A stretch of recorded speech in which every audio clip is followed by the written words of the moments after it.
Question number 156. Blood vessels through which systemic circulation begins from heart and terminates in heart are respectively. Select the option which gives correct answer for blanks in above statement. Now in systemic circulation,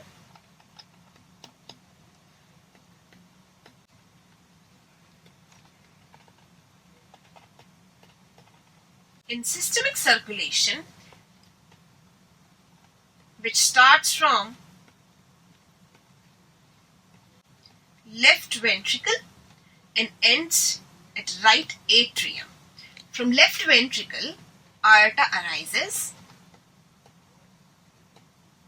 and this will distribute the oxygenated blood to the entire body tissues, and the deoxygenated blood will return to right atria. So, blood vessel through which systemic circulation begins from heart would be aorta, and it terminates in heart through inferior or superior vena cava.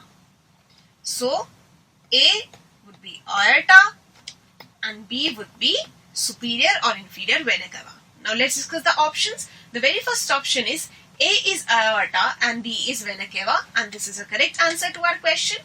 Second option is pulmonary vein and pulmonary artery, and this cannot be a correct answer.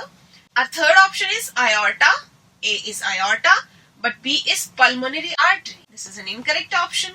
And last option is pulmonary vein and vena cava. This is also an incorrect option. So the correct answer to this question is option number 1. Let's proceed to the next question. Question number 157. When damage to kidney causes accumulation of urea in blood, the condition is known as, and this is a direct question because this accumulation of urea in blood is known as uremia. Let's discuss other options also. The second option given is polyuria, and this is an incorrect option because polyuria is micturition of large volume of urine. So this cannot be a correct option. Our third option is cystinuria, and this is also an incorrect option because cystinuria is presence of increased amount of cysteine in urine rather than accumulation of urea in blood. So this is an incorrect option. Our last option is hematuria, and this is also an incorrect option because presence of blood in urine is known as hematuria. So the correct answer for this question is option number 1. Let's discuss our next question. Question number 158. Heart disorder in which cardiac muscles are suddenly damaged by inadequate blood supply of blood is, and this is a direct question from your NCERT book. And the correct answer for this question is option number 3, that is heart attack. Because the sudden damage to heart muscles due to inadequate supply of blood is known as myocardial infarction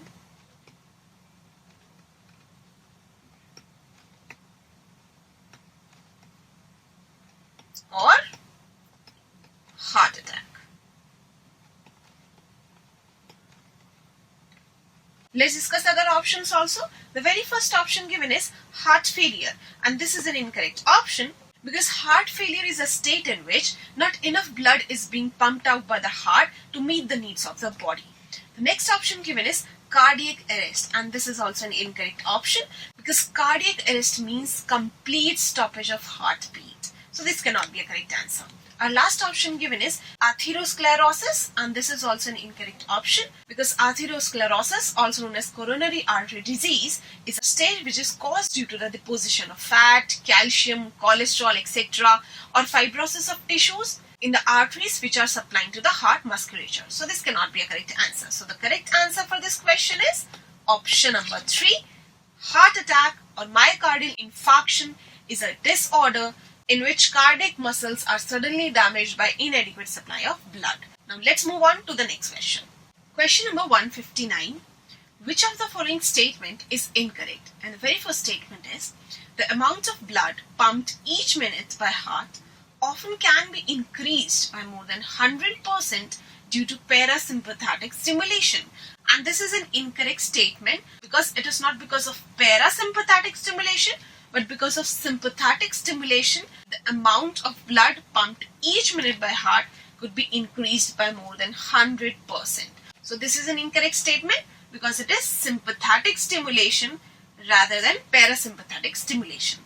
So this is a correct answer to our question.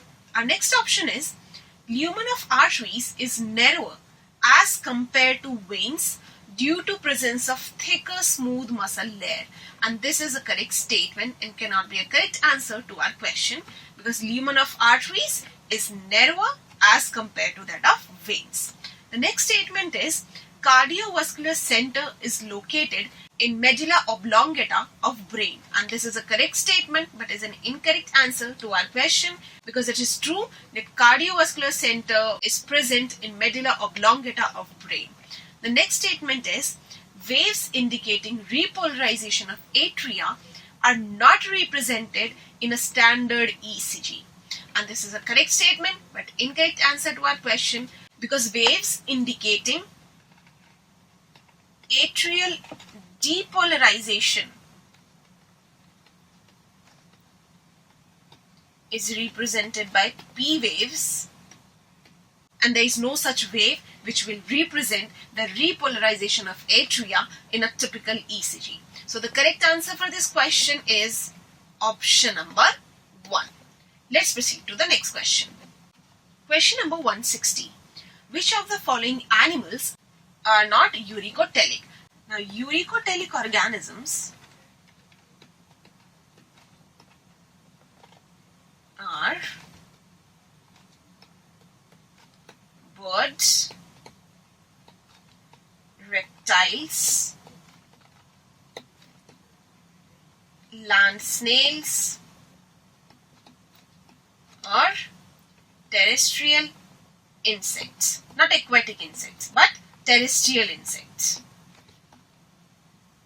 And they require minimal amount of water to excrete their nitrogenous waste products. So the very first option given is reptiles and birds, and they are uricotelic, so this cannot be a correct option.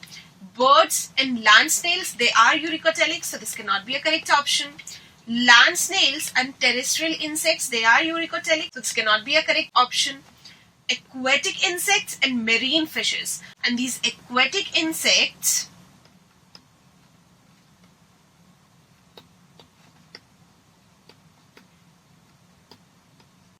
are monotelic,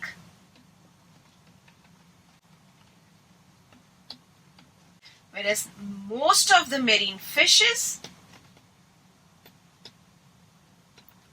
they are ureotelic rather than uricotelic.